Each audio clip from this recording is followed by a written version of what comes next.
¿Ahora? Sí. Sí. Bueno, pues gracias por tu charla. En primer lugar, expresarte mi admiración. Acércatelo un poquito más. Expresarte mi admiración por salir del armario, entre comillas. El armario espiritual, soy también, ¿no? una... Sí. Sí, eso lo digo yo en una charla, en un programa de televisión que hay que salir del armario espiritual. Yo no por solo... eso estoy aquí, soy también una galena y trabajo en un hospital y por eso pues ahí va mi admiración, que a mí me cuesta mucho, ¿no? Y te pediría por favor que me aclararas, en su día escuché una charla del doctor Hammer, bueno, una charla, un vídeo, ¿no? y unos textos, ¿no? Acerca del cáncer, que me quedé perpleja y sorprendida. Claro, porque decía que cuando metastatiza el cáncer, cuando la célula cancerosa va por los vasos sanguíneos a anidar en otros lugares, el pulmón, el hígado, etcétera, etcétera, él decía, corrígeme, que a lo mejor es una percepción mía errónea si me equivoco, decía que entonces el cáncer estaba en fase de curación y era cuando nosotros ahí pues dábamos quimio, la radio, etcétera, ¿no? Y esto me ha llevado a algún conflicto con alguna discusión con no compañeros, porque esto no le he hablado con ningún compañero, pero bueno, con personas afines, ¿no? Entonces, no claro, es así, esto puede ser... No, no es así. Porque él dice también creo que es algo peligroso, también, perdona, sí. o sea, que creo que esto le ha llevado a algún... Bueno, él ha sido perseguido problemas. Y ha estado en la cárcel y todo. Efectivamente, ¿no? Claro, porque quizás... Lo que toca, o sea, en este mundo pasa eso. Desde Jesús y todo, que lo crucificaron y tal, pues... Lo que pasa es que para nuestra mente ahí, sobre todo para la sí, mía... a él le llevaron a la cárcel porque decían que actuaba con mala praxis médica. O sea, que cuando en realidad casi todos sus pacientes estaban vivos. Podían haber mirado si era efectivo lo que les proponía. Y mucha gente está muerta por efecto de la toxicidad de la quimioterapia. Y sí. si a cada médico que se muere un paciente tuvieran que llevarlo a juicio, estarían todos en la cárcel. Creo que entonces a él le han juzgado de una manera un poco imparcial. Pero bueno, el tema de la metástasis, él no dice lo que tú dices. Lo que él dice es que la metástasis en realidad no existe. Quiero decir, entendida como migración celular. Él dice que si una célula está creciendo en el pulmón, no se traslada a otro órgano. Las células que crecen en el otro órgano son propias de ese órgano. Es decir, que si al mismo tiempo hay en pulmón y en hígado, puede ser por varias cosas. Puede ser porque haya dos conflictos emocionales, cada uno afecta a un lugar, o puede ser también que sea la manifestación de la misma enfermedad en órganos diferentes. Quiero decir, por ejemplo, la metástasis cerebral. Para él no es metástasis cerebral el crecimiento del cerebro, es un crecimiento de células gliales en la fase de solución de un conflicto, que puede haber iniciado un cáncer en otro órgano. También es cierto que el crecimiento celular a veces está en la fase de conflicto activo y a veces está en la fase de solución. No siempre es en la fase de solución. Con lo cual, cuando está en conflicto activo, muchas personas mueren en esta etapa, pero no por el crecimiento celular, sino él dice que mueren extenuadas, porque tú no puedes mantener una fase de conflicto activo permanentemente. Entonces se dice que se puede morir tanto en fase activa como en fase de solución. Pero el tema es que hay que saber también cómo tratar esas situaciones. Y luego yo añadiría, y esto ya lo digo por mí mismo, no por lo de Hammer, que es la situación cuando la persona ya está a punto de desencarnar. Y esa desencarnación no ocurre inmediatamente, sino que tarda un tiempo. Cuando eso ocurre, es como que el organismo pierde vitalidad y los órganos, cada órgano por sí mismo activa sus programas biológicos de emergencia, con lo cual cada órgano activa el programa de supervivencia que le es propio. Por eso una metástasis, digamos, generalizada suele ser síntoma de que la persona está en las últimas, porque en realidad en muchos casos lo está, pero no por algún conflicto, sino porque está en fase de desencarnación y cada órgano en esa situación es como que activa los programas biológicos más arcaicos para sobrevivir. También es cierto que hay personas que están con una metástasis generalizada y que llegan al borde de la muerte por conflicto emocional. Eso también es cierto. Entonces, es un poco complicado saber cuál es la situación en cada caso qué hacer, porque muchas veces no se puede impedir la muerte, ni por un lado ni por el otro, sino aceptar que eso es una realidad que va a ocurrir. Y a veces es lo que nos cuesta de aceptar, ¿no? Es decir, la garantía de curación no la puede dar ni la medicina de Hammer ni la medicina convencional. Pero sí que es cierto que Hammer es contrario totalmente a la quimioterapia y la radioterapia, pero no a otras formas de tratar. Pero claro, en el mundo en que estamos, en el siglo, ¿no? En el 2012, pues son las armas que tenemos, ¿no? Para luchar también contra eso. Son las armas que creemos que tenemos. Que creemos efectivamente, porque yo sé los desastres que ocurren, pero también otros casos son efectivos, ¿no? Y ayudan a esa persona, digamos que a dar tiempo a curarse, también a resolver su conflicto, si alargas la vida X años. Entonces a mí me parece como un poco, no es que me parezca, no lo sé, es reflexionar, un poco no peligroso, porque esto nadie está diciendo nada, pero que una persona no se someta a un tratamiento quimioterápico o radioterápico pensando en esto. Te hago esta reflexión. Sí, bueno, no estoy diciendo nada, afirmando, sino que a mí me preocupa eso, ¿no? Ya, sí, entiendo que te preocupe. Yo te puedo decir eso de fármacos como el imatinib, que imatinib no es quimioterapia y funciona muy bien para la leucemia mieloide crónica, pero no es quimioterapia.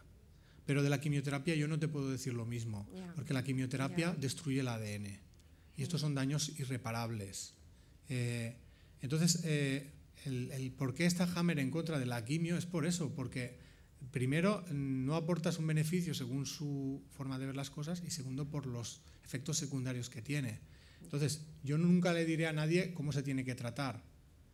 Primero porque eso es una decisión personal, pero sí que puedo decir cómo yo me trataría. Y yo no me daría quimioterapia ni radioterapia ni loco, vamos. Eso quería que también... pero por eso te digo, yo me puedo mojar respecto a lo que yo haría. Sí. Porque el doctor Hammer está en la cárcel por decirle a la gente que no se dé quimio ni radioterapia. Yo eso no lo puedo decir, primero porque yo no soy médico y no le puedo decir a nadie qué tratamiento se tiene que dar, si no me dirán que estoy metiéndome en una cosa que no me corresponde, y luego que yo digo lo que yo haría para mí mismo y expongo lo que para mí es. Luego cada uno que haga con esa información lo que considere más oportuno. Pero sí que es cierto que yo me estoy exponiendo diciendo todo esto. Porque, claro, no vas a favor de... Es lo que crees. Sí. Pero también entiendo que los descubrimientos actuales avalan bastante lo que estoy diciendo. Sobre todo en el tema de la epigenética y en los genes del ciclo circadiano. Y eso nos debería dar poco, aunque uno siga pensando que se tiene que tratar con quimio, nos debería hacernos pensar sobre que si el cáncer es como lo hemos creído que era o es una cosa diferente. Porque las evidencias dicen que ahora no es lo que antes nos creíamos que era la absoluta verdad, ahora no lo es. Como han cambiado otras cosas. Hace 50 años a los pacientes psiquiátricos les hacían la lobotomía y lo consideraban normal. Y ahora nos parecería una aberración. Pues creo que con la quimioterapia, espero que dentro de unos 20 años nos ocurra lo mismo, que lo veamos como una aberración, porque hayamos entendido qué es la enfermedad del cáncer y hayamos cambiado nuestra forma de tratarlo. Sí que es cierto que ahora los fármacos tienden a abandonar la quimioterapia y a ser más selectivos en lo que hacen, ¿no? Los anticuerpos monoclonales y cosas así, ¿no? Entonces, eso yo lo veo un avance. Lo que pasa es que creo que, aparte de lo que es el propio avance de la ciencia, hay una cosa que no tiene que ver con la ciencia, que es el egoísmo del ser humano, que está ocultando cosas que se saben y está haciendo que cosas que se sabe que no valen y que hacen daño se sigan haciendo por culpa de intereses económicos, de compañías farmacéuticas, etcétera. Eso sí que es triste, porque yo puedo comprender que una persona, por su coherencia de lo que ella cree de cómo se tiene que tratar, aconseje ciertos tratamientos. Si esa persona se daría a sí misma lo mismo, yo eso lo veo coherente. Ahora, si yo una persona veo que trata a unas personas de una manera, pero los que son de su familia dice esto no se lo doy porque es un veneno, ese sabe lo que hay y contribuye a que sigan haciéndose las cosas, desde mi punto de vista, incorrectamente. Muy bien, pues muchas gracias. A ti. Hola, Vicen. Buenas, estoy aquí abajo. ¿Dónde? Muchas gracias. Aquí. Chao, Vale. chao, chao. Muchas gracias por estar aquí, por tu compartir, y también al doctor Hammer, porque hace tiempo que le conozco y me parece fantástico su nueva medicina germánica. Quería hacerte una pregunta personal. Has hablado de tu papá. ¿Cuál fue la lección de tu padre, si la puedes compartir aquí? Prefiero no comentarlo. Ah, vale. Sí. Pero acércate y hablas desde ahí. Es que si no, no te van a oír.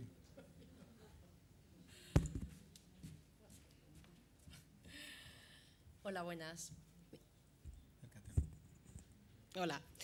Quería saber, el doctor Hammer, sobre las enfermedades genéticas, ¿qué relación con el estado emocional puede tener?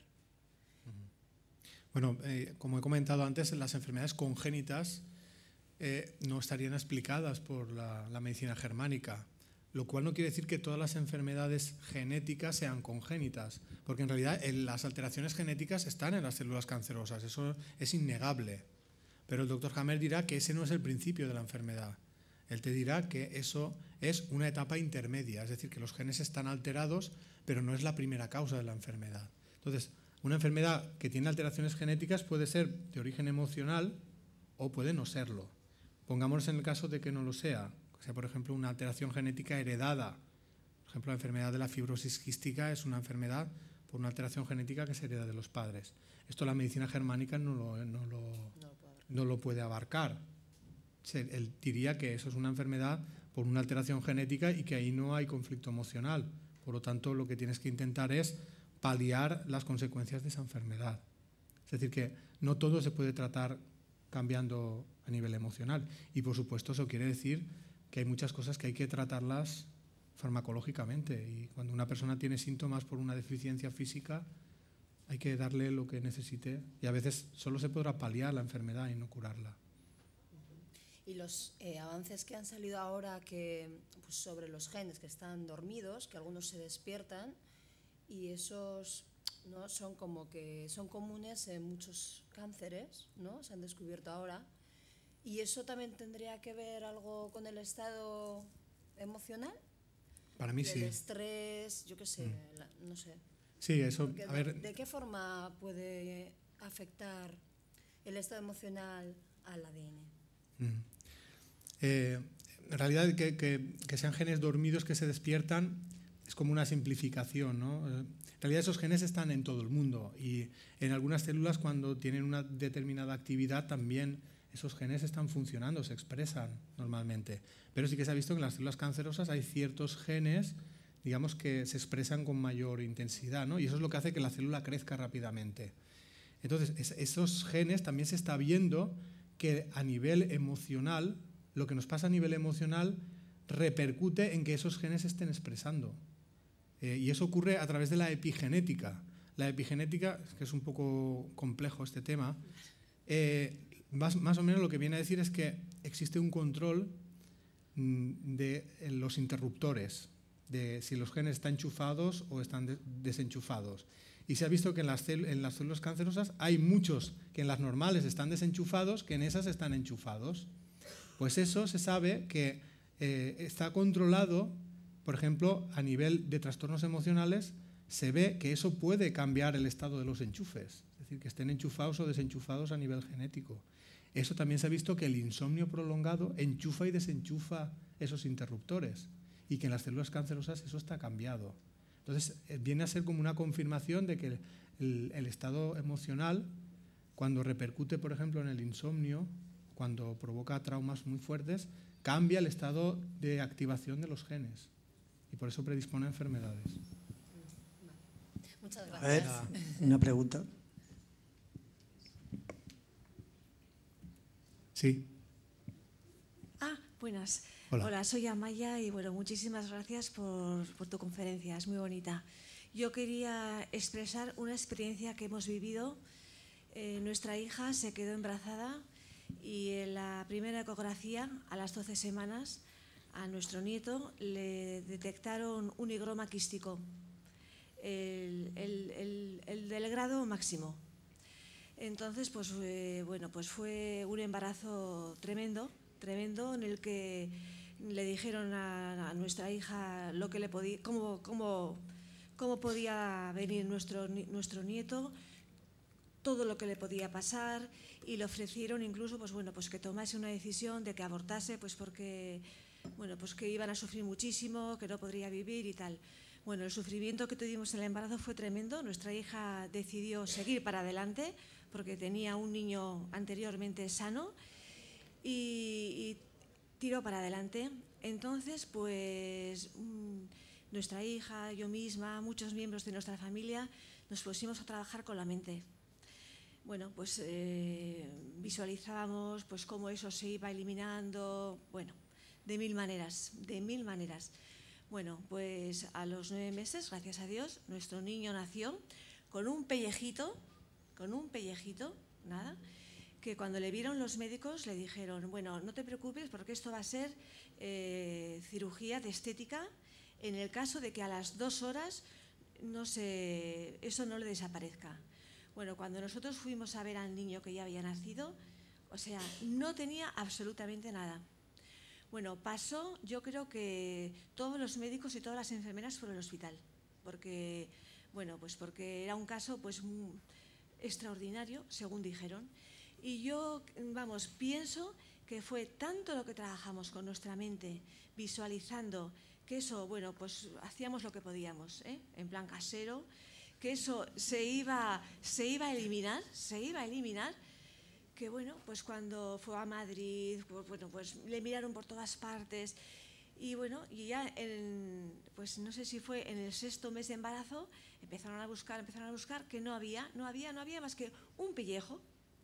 Bueno, yo pienso que, bueno, no sé, yo pienso que el factor mental es muy importante, el ser superior para nosotros, toda la gente que nos ayudó, bueno, en fin, nos agarramos a todo y queríamos contar pues la experiencia, ¿no? O sea que, no sé, lo hubiéramos querido de todas formas a ese niño, ¿no? Pero pusimos todo por nuestra parte para que eso se curase y quería contar la experiencia porque pienso que es muy bonita. Gracias.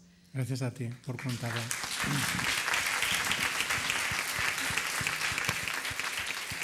Y comparto todo lo que habéis hecho. Quiero decir que yo hubiera hecho lo mismo. Y sobre todo porque ya he conocido varios casos donde a las madres les decían que era mejor que abortara y tal porque no había nada que hacer y tal, y que lo han salido los niños y además han salido sanos. Creo que a veces uno va más allá de lo que conoce y lo que hace es proyectar. Tú no puedes asegurar nada. Tú puedes decir que tú has detectado algo y que no sabes qué puede pasar con ese algo, pero proyectar, como a veces se hace, creo que es un poco pasarse de la raya, ¿no? Porque muchas veces hay un desconocimiento de lo que puede pasar, tanto en el tema de los hijos con el tema del cáncer. A veces yo he conocido personas que me han dicho, no, a mí me daban 20 días de vida y cosas así, ya han pasado 20 años. Pero yo dije, bueno, pues si me has dado 20 días, pues no quiero pasármelos aquí en el hospital dándome quimio. Pues cuando me tenga que morir me muero y ya está, y no se murieron. O sea, que quiero decir que es una cosa que ha ocurrido bastante. Por eso yo soy muy partidario siempre de eso, de la vida, ¿no? Y yo soy contrario al aborto, ni en los casos donde hay alteraciones genéticas, porque si ese ser tiene que venir al mundo es por algo. No creo que tengamos derecho a impedirle, ¿no?, que nazca porque no esté perfectamente sano, ¿no? Porque si a cada niño que viene al mundo, por los problemas que puede tener, hubiera que cortarle la vida, no nacería nadie, te lo puedo asegurar. Sobre todo, como lo ha dicho, muchísimo amor a ese niño. Es decir, viniera como viniera, le íbamos a querer mucho. Pues me parece fenomenal porque... Eso yo creo que funciona. Sí, totalmente. También es cierto que hay veces que uno elige eso y aunque los demás puedan querer que no venga así, puede venir con ese problema, pero que es una elección personal y los padres también eligen traer a ese niño en esas circunstancias. Pero por supuesto que siempre todo lo que sea un bien o querer desear el bien para un semejante y actuar para ayudar a que sus males sean los menores posibles, siempre es bueno, siempre. O sea que una experiencia preciosa la que has contado. Buenas noches. Has comentado el hilo conductor, ¿no?, entre el dolor emocional que uno recibe, el foco en el cerebro y el órgano al que repercute. Mi pregunta era un poquito en el caso de las epilepsias y quien opta por tomar neurotransmisores, el ácido valproico y todo esto. Sí, el doctor Hammer dice, no ha hablado de eso porque también es un poco complejo. Él dice que hay una etapa en la fase de solución del conflicto, entre las dos fases que hay, que es la exudativa y la de cicatrización, hay lo que él llama la crisis epileptoide. La crisis epileptoide viene a decir que todos los conflictos pasan por una situación donde si fuera muy grave se produciría un estado de epilepsia. Lo que pasa es que si es menos grave, esa situación se puede superar sin que dé los síntomas de la epilepsia. Es decir, que la epilepsia también puede tener detrás un conflicto emocional que está en esa situación, que ha sido un conflicto intenso y que está en fase de solución entre la fase exudativa y la fase de cicatrización. En el caso que sea epilepsia, digamos que aparece en un momento de la vida puntual, que no sea de nacimiento, porque hay personas que nacen con ese problema y es por otros motivos. Entonces habría que saber cuál es el caso de esa persona, si hay conflicto emocional detrás o no, pero también es cierto que hay personas que necesitan una medicación para tratar esa situación. O sea que habría que conocer el caso personalmente para saber cuál es el origen de esa epilepsia. Pero también puede haber una causa emocional, sí. Una pregunta. ¿Dónde? ¿En el factor emocional influye el subconsciente? Claro, te puede influir también a nivel subconsciente, pero siempre, si uno quiere, puede profundizar en él. Por ejemplo, los traumas de la infancia muchas veces quedan olvidados, pero no superados. Y digamos que podrían quedar en la etapa del subconsciente, ¿no? Y por eso ahí, en muchos casos, lo que hacen los psicólogos es hacer hipnosis regresiva para que todo eso que está olvidado pero no superado salga y esa persona puede tomar conciencia y lo pueda resolver. O sea que también puede ocurrir, sobre todo en las cosas de la infancia, que haya conflictos emocionales que no sean evidentes porque la persona ha olvidado cuándo y cómo ocurrieron, aunque sí que han dejado huella en él y eso le causa problemas. Hola, buenas tardes. Hola. Yo agradecerte las palabras, creo que son un alivio para muchas personas. Yo esta información conozco hace tiempo, estoy un poquito puesta en ello y creo que para la gente que tiene menos conocimiento, pues creo que le tiene que abrir mucho los ojos, igual que me está abriendo a mí ahora mismo también muchas cosas. Yo quería saber cuáles son las causas por las que la medicina no reconoce todavía este tipo de terapias para las enfermedades. Bueno, para mí lo he comentado un poco brevemente antes, hay un interés económico, ¿no? La medicina se mueve mucho por intereses, las compañías farmacéuticas controlan mucho lo que acaba llegando a aplicarse o no, y entonces creo que ahí hay ciertas cosas que como no dan dinero, no interesan. Y esto no da dinero porque si tú puedes curarte cambiando emocionalmente, ¿qué les vas a comprar a ellos? Entonces las farmacéuticas tienden a querer buscar cronificar las enfermedades porque cronificarla es asegurarte un consumidor de por vida. Entonces todo lo que sean cosas que sean para un momento y luego ya no las gastes, pues no les interesa, ¿no? Entonces creo que por una parte está eso. Luego, por otra parte está el tema de que en todas las épocas de la historia ha pasado que el que ha sido el pionero en algo se ha llevado los palos de la incomprensión de la gente de su época que no tenía una mentalidad suficientemente abierta.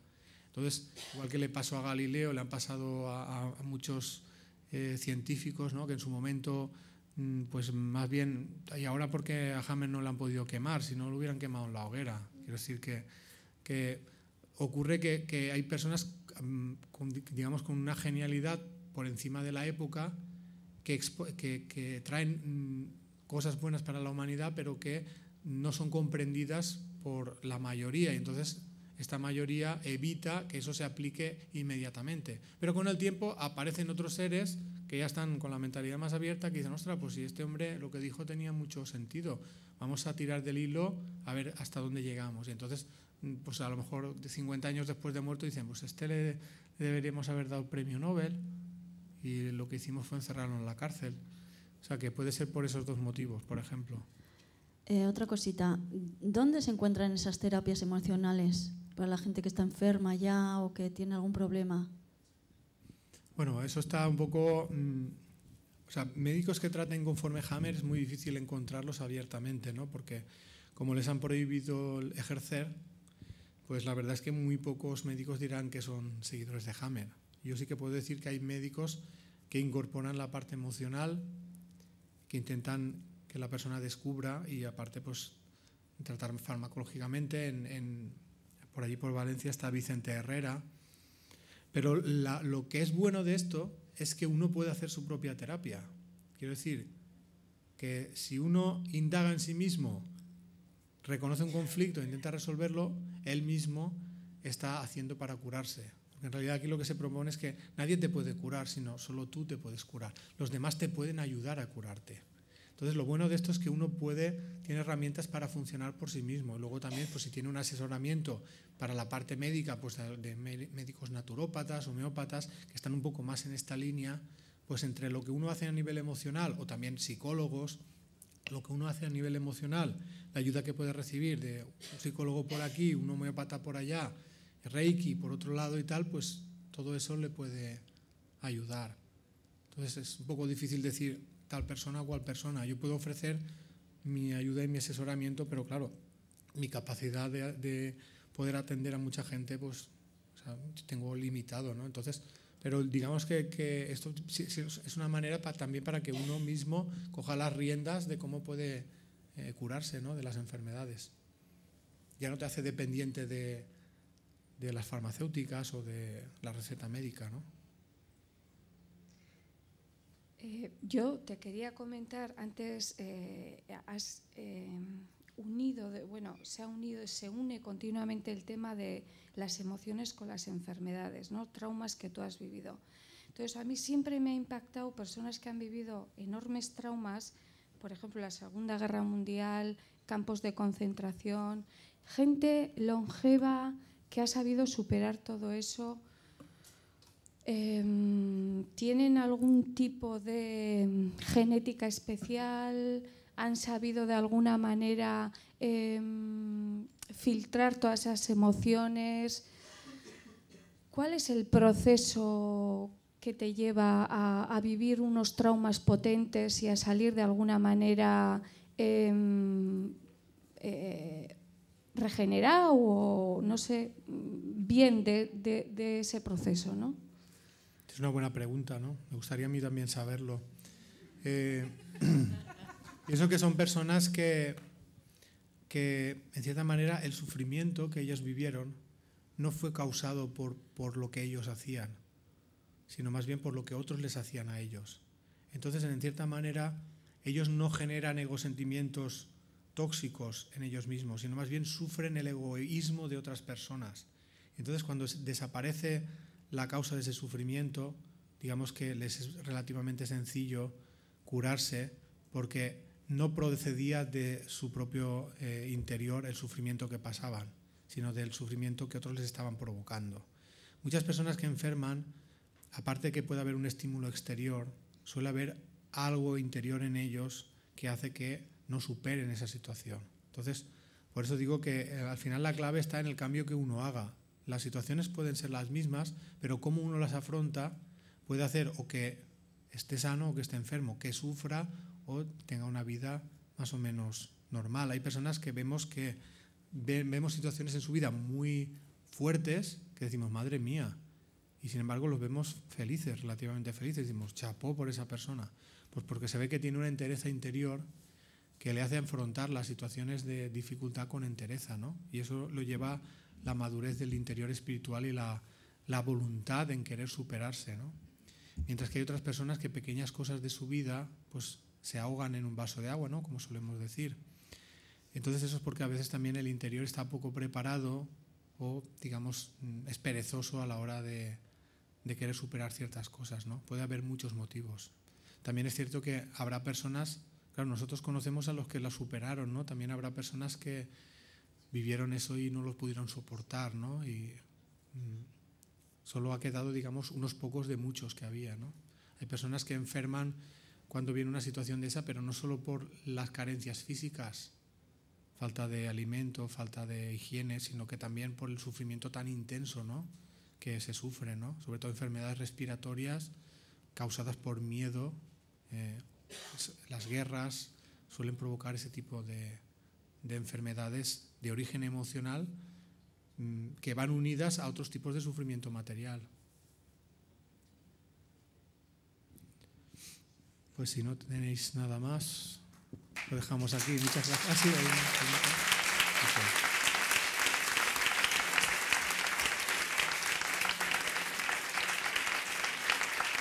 Gracias. ¿Tenías tú una última pregunta? ¿La quieres hacer? Quería saber si hay algo que se sepa sobre las alergias que se desarrollan ya de adulto. Sí, suele ser por miedo. El miedo hace que el sistema inmunitario esté hiperreactivo y entonces cualquier cosa que active en ese momento el sistema inmunitario se convierte en un alérgeno. Es decir, sobre todo en la etapa adulta. Entonces habría que ver cuándo empezó la alergia, cómo estaba esa persona antes de la alergia, y a veces lo que ocurre es que lo que provoca la alergia es algo físico que estaba en el lugar donde ocurrió el trauma emocional, el trauma psicológico, porque el cuerpo asocia la presencia de ese agente con lo que ha vivido psicológicamente. Entonces se identifica el alérgeno con la situación que provoca el miedo y la reacción alérgica. Sí. Si es de origen emocional, sí. Por ejemplo, una persona que es asmática por una cuestión de una situación de miedo que vivió, cuando empieza a perder el miedo, los episodios fuertes de crisis asmáticas disminuyen y si lo supera totalmente desaparecen. Pues lo dejamos aquí de nuevo. Gracias.